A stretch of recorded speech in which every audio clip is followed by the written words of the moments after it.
الحمد للہ رب العالمین والصلاة والسلام علی خاتم الانبیاء والمرسلین وعلی آلہ وصحبہ اجمعین اما بعد فاعوذ باللہ من الشیطان الرجیم بسم اللہ الرحمن الرحیم اللہم صلی وسلم وبارک علی سیدنا مولانا وحبیبنا محمد وعلی آلہ وصحبہ اجمعین۔ حضرت علامہ مولانا شاہ خیر الدین دہلوی علیہ الرحمہ آپ کو امام العلماء، شیخ العرب والعجم، مہلک الوہابیین کے القابات سے یاد کیا جاتا ہے، اور خیوری یہ تخلص ہے۔ آپ کے والد کا نام مولانا شیخ محمد ہادی دہلوی بن مولانا شیخ محمد احسن ہے، جو شاگرد ہیں مفتی صدر الدین آزردہ کے، اور مشہور عالم و مدرس مولانا منور الدین دہلوی جو شاگرد ہیں حضرت شاہ عبدالعزیز محدث دہلوی کے، یہ آپ کے نانا محترم ہیں۔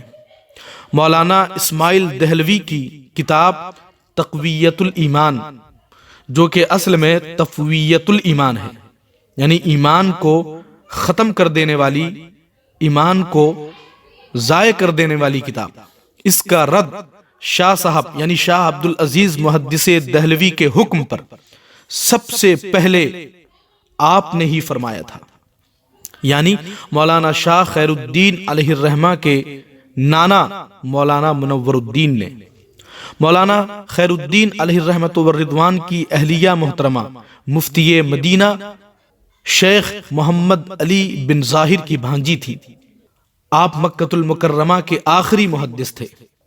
مولانا خیر الدین علیہ الرحمۃ والرضوان صدیقی النسب تھے اور ہند کے ممتاز علمی گھرانے سے تعلق رکھتے تھے۔ آپ کی پیدائش سن 1247 یعنی 1247 ہجری میں ہوئی، اور سن عیسوی کے مطابق 1831 میں 1831 میں، اور دہلی میں آپ کی ولادت ہوئی۔ 4 سال کی عمر میں آپ کے والد کا انتقال ہو گیا۔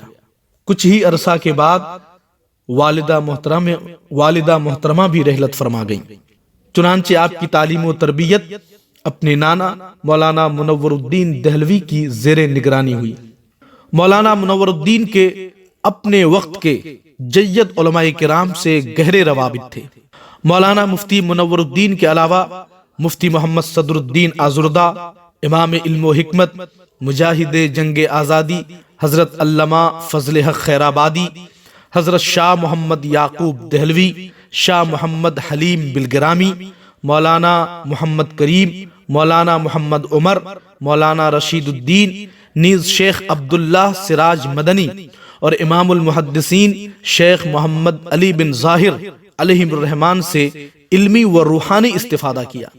اس کے علاوہ آپ نے مختلف فنون بھی سیکھے، جیسے پنجہ کشی یعنی ریسلنگ، تیراکی یعنی سوئمنگ، تیر اندازی، نشانہ اندازی، شمشیر زنی اور لکڑی کی کاریگری بھی سیکھی آپ نے۔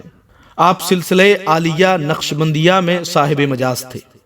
شیخ العرب والعجم، استاذ الحرمین، محدث الحرمین، مجمع البحرین، امام الکل، جامع شریعت و طریقت، امام اہل سنت، ماہی بدعت، حامی دین مصطفیٰ، غیظ المنافقین، مہلک الوہابیین، صاحب اوصاف کثیرہ، امام الہدا، عارف باللہ، عاشق رسول اللہ، حضرت علامہ مولانا شاہ خیر الدین دہلوی رحمۃ اللہ علیہ۔ آپ رحمۃ اللہ علیہ کا شمار اپنے وقت کے جید اور عظیم علماء میں ہوتا تھا۔ آپ کی ذات عرب و عجم، شرق و غرب میں مرجع خلائق اور معروف تھی، فیمس تھی۔ حرمین شریفین میں آپ کا واعظ ہوا کرتا تھا، آپ کی تقریر ہوا کرتی تھی۔ آپ پہلے ہندوستانی عالم تھے جن کو یہ شرف حاصل ہوا۔ آپ کے درس میں پوری دنیا کے مسلمان شریک ہو کر اپنے قلب کو منور کرتے تھے۔ آپ کی شادی محدث حرم حضرت شیخ محمد علی بن ظاہر کی بھانجی سے ہوئی، اور مکۃ المکرمہ میں مکان تعمیر کرایا اور وہیں مستقل رہنے لگے۔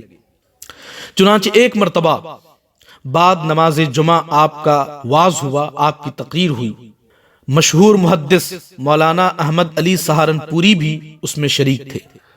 ختم محفل کے بعد آپ سے ملے، ملاقات کی اور کہا میں نے اپنی پوری زندگی میں ایسی تقریر، ایسا واز کبھی نہیں سنا۔ آپ کا واز، آپ کی تقریر مرتب کتاب ہوتی تھی۔ بڑی دور سے کئی دن کا پیدل سفر کر کے لوگ ان کا واز سننے آتے تھے۔ ان کی مجالس واز دلوں میں تقوی و خشیت پیدا کرتی تھی، خوف خدا پیدا کرتی تھی، سامعین پر گریہ طاری ہو جاتا تھا۔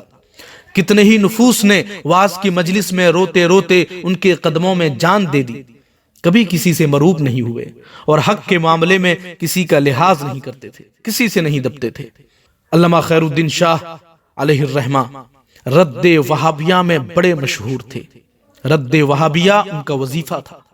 گھر کے اندر گفتگو ہو کہ برسر منبر واز، مناظرہ کی بزم ہو یا تحریر کا میدان، ان کا موضوع سخن رد وہابیت ہوتا تھا۔ عوامی اسٹیج ہو یا حکومتی ایوان، آپ وہابیوں کی اصلیت خوب ظاہر کرتے تھے۔ حجاز مقدس میں آپ نے وہابیت کے خلاف محاذ کھولا۔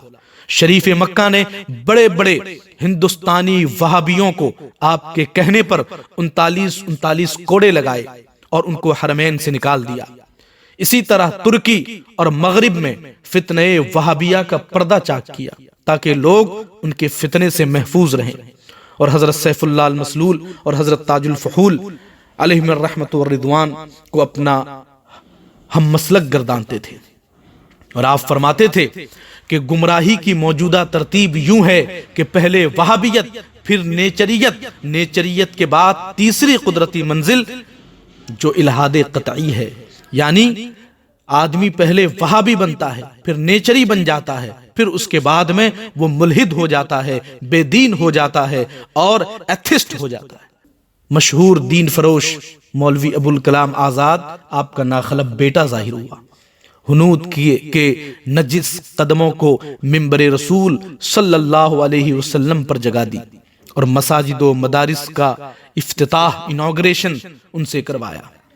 اس کے زبانی رد وہابیہ کی کہانی پڑھیں، یعنی خود اس نے اپنے والد گرامی کے بارے میں لکھا کہ جہاں تک مجھے خیال ہے کہ وہ وہابیوں کے کفر پر وثوق کے ساتھ یقین رکھتے تھے۔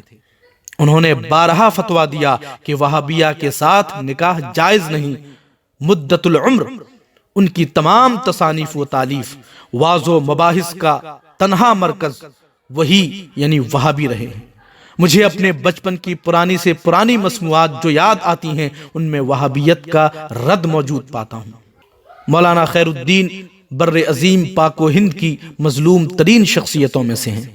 اس میں بڑی کوتاہی تو اہل سنت کی ہے کہ انہوں نے اتنی عظیم شخصیت کو فراموش کر دیا۔ اہل سنت آپ کی تصانیف کو منظر عام پر لا کر آپ کی روح کو تسکین دیں اور نئی نسل کے ایمان کو محفوظ بنائیں۔ یہ بات بھی مجھے معلوم ہوئی کہ اعلی حضرت امام اہل سنت مجدد ملت امام احمد رضا خان قادری بریلوی رحمت اللہ علیہ سن 1901 میں آپ کی زیارت کے لیے خود کلکتہ تشریف لے گئے تھے، اور آپ کا وصال یعنی علامہ خیر الدین شاہ علیہ الرحمت والرضوان کا وصال 17 رجب المرجب 1326 ہجری ہے، مطابق 15 اگست 1908 بروز ہفتہ 77 سال کی عمر میں ہوا۔ مانک طلع کے قبرستان میں مزار شریف ہے۔ الحمدللہ میں ان کے آستانے پر حاضر ہو چکا ہوں۔ میں بچپن سے ہی مولانا خیر الدین شاہ علیہ الرحمہ کا تذکرہ سنتے آ رہا ہوں، اس لیے کہ ہمارے علاقے کے کچھ لوگ جو کلکتہ میں ملازمت کے غرض سے مقیم ہوئے، ان میں سے بعض سلسلہ خیوریہ سے بھی منسلک ہوئے، اور اس طرح سے علامہ خیر الدین شاہ علیہ الرحمہ کے بارے میں جانکاری حاصل کرنے کا شوق پیدا ہوا، اور کچھ تحریریں بھی ان کے بارے میں مطالعہ میں آئیں، کچھ کتابیں میں نے پڑھی۔ ان کی زندگی کے بارے میں پڑھنے کے بعد الحمدللہ میں حضرت کے معتقدین میں سے ہوں، اور جو لوگ حضرت سے محبت کرتے ہیں میں ان سے بھی محبت کرتا ہوں، مگر بڑا دکھ پہنچتا ہے اس وقت جب میں علامہ خیر الدین شاہ علیہ الرحمہ کا نام لینے والے سلسلہ خیوریہ سے خود کو منسوب کرنے والے بعض لوگوں کو وہابی دیوبندیوں سے میل محبت اور رشتہ داری کرتے دیکھتا ہوں، جبکہ علامہ خیر الدین شاہ علیہ الرحمہ نے اپنی پوری زندگی بڑی بے باکی سے ان بدعقیدوں کا رد کیا ہے۔ آپ نے ان کی سوانحی گفتگو سے اندازہ بھی کیا ہوگا۔ لہٰذا علامہ خیر الدین شاہ علیہ الرحمہ سے محبت کرنے والے تمام افراد سے میں یہ کہنا چاہتا ہوں کہ اگر علامہ خیر الدین شاہ کے فیض سے مالا مال ہونا چاہتے ہو، اگر ان کی روح کو تسکین پہنچانا چاہتے ہو، اگر ان کو راضی کرنا چاہتے ہو، ان کو خوش کرنا چاہتے ہو، ان کی تعلیمات پر مضبوطی سے عمل پیرا ہو جائیں اور بالخصوص وہابیوں دیوبندیوں سے تعلق ختم کریں اور اس قول کو بار بار پڑھتے رہیں کہ گمراہی کی موجودہ ترتیب یوں ہے کہ پہلے وہابیت، پھر نیچریت، نیچریت کے بعد تیسری قدرتی منزل جو الہاد قطعی ہے۔ علامہ علیہ الرحمہ نے رد وہابیت میں ایک نہیں بے شمار تقریریں کی ہیں اور اسی طرح ضخیم کتابیں بھی لکھی ہیں۔ اہل سنت و جماعت جس کی پہچان مسلک اعلی حضرت ہے، اس پر قائم رہیں۔ علامہ خیر الدین شاہ علیہ الرحمہ اور سلسلہ خیوریہ کی برکتوں سے مالا مال ہوتے رہیں، اسی میں دنیا و آخرت کی بھلائی ہے۔ اللہ تبارک و تعالی حضرت کے نقش قدم پر ہمیں چلنے کی توفیق عطا فرمائے اور حضرت کے فیضان سے ہم سب کو مالا مال فرمائے۔